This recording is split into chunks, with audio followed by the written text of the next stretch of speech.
Alright, boss, the numbers are in, and it turns out students aren't really doing very well, and they don't like math at all, actually. That's okay. Let's just modify the scores so it looks like we're actually doing our jobs. Yep, sounds good, boss.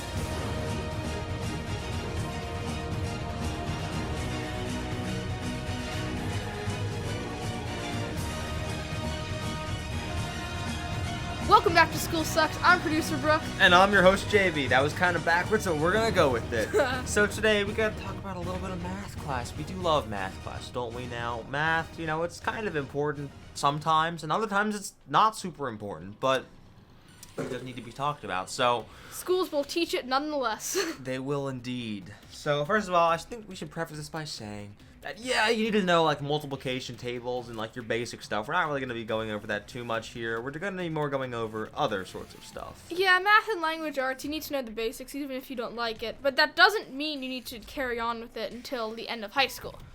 If you're done 8th or 9th grade or whatever, and you hate math, and you're never really intend on doing anything with it, you shouldn't have to take math all the way through high school. I don't know why it's a controversial thing to say. If you hate doing something, and you always have, and you don't want to do it, and you're not going to really even try, and all it's going to do is bring you down, why do you have to do that for another 3 or 4 years? If you're pursuing an engineering or science or anything else that needs math, go right ahead. Take the math classes. Yeah. They should be available, but they should not be forced. And I don't know why. I don't know why any high schools haven't been like, hey, maybe we shouldn't do this. That's a good way to start. But also, there's a lot more. We're going to be mostly going over a lot more of the structural problems with the way math is taught. They have a lot of structural, technical problems. That's very important to understand because everyone hates math. Let's be real right now. So why is that? Certainly not everyone's going to like it. It's kind of just because of the nature of the subject. But why do so many people hate it? What's going on here? Well, a big part probably is that everyone goes at basically the same pace. Maybe not entirely, but essentially the same pace, where you have 7th grade math, 8th grade math, then you got one group that's a little ahead, one group's a little behind, but overall there's not a ton of difference in about 99% of cases. Yep, there's some advanced math classes, you have 8th grade math, and you could have 8th grade math advanced or something. And then you could do some more math. But math doesn't work like everyone at the same age does the exact same thing. If you can go ahead in math, you should be allowed to. There could literally be years and years of difference, but if you're in 7th grade, there could be, someone that's doing 5th grade math and someone that's doing 10th grade math. It could happen, but school treats it as this very monolithic thing where, everyone's basically the same, and we're going to teach you all together because we need to bring you all up together, when really what's happening is you only bring everyone down together. And it makes some kids miserable. They're being dragged along too fast. They don't have time to pick up the information, so in the end they pick up nothing. And in other cases... Yes, such as myself, I have been miserable being dragged behind and not being allowed to go ahead. Not saying every kid should be going at the pace I want to go, but I would like to go at a faster pace.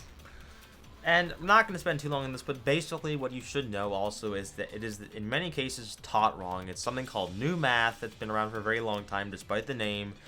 And basically it teaches math as though there's all these infinite ways to do it, but then we're gonna make you do one of those. You must do it our way, but there's all these ways. We're gonna teach you all these ways, but there's only one way you can do it. There's a lot more to it, but it's kind of technical, so we're not gonna get into it too much. But basically, what you really should know is that it's being taught wrong. So if you hate it, maybe it's legit. Maybe you just don't like math. It's certainly possible, but there might be something more to it. It may be taught to you wrong.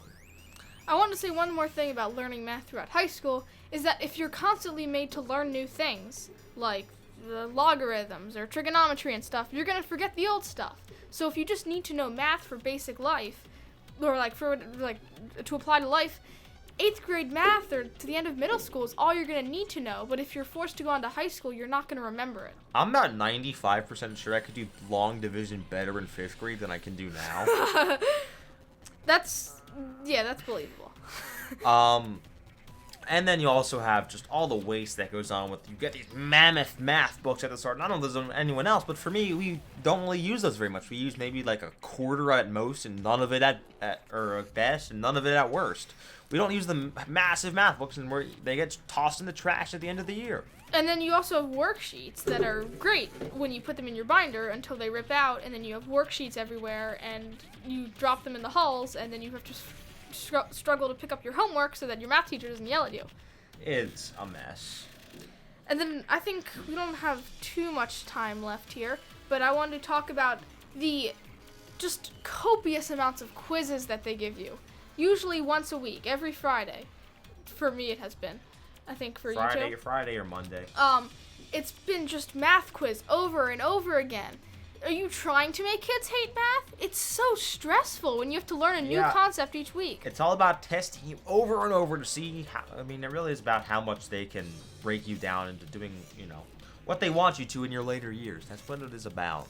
Language arts usually isn't like that. Social studies and science usually isn't like that. Why does math have to be any different? Well, they're not great either, but yes. They're not great, no, but at least we don't have quizzes literally every math week. is a bit worse. And then, really quick, word problems are the word problems just reinforce the very consistent narrative in schools that when are we ever going to use this in real life, which certainly has some legitimacy to it, but also, John has 3 bags of 5 apples. How many apples does John have total? Tom purchases 100 watermelons at a price of 5 watermelons per $17.95. How much does it cost him?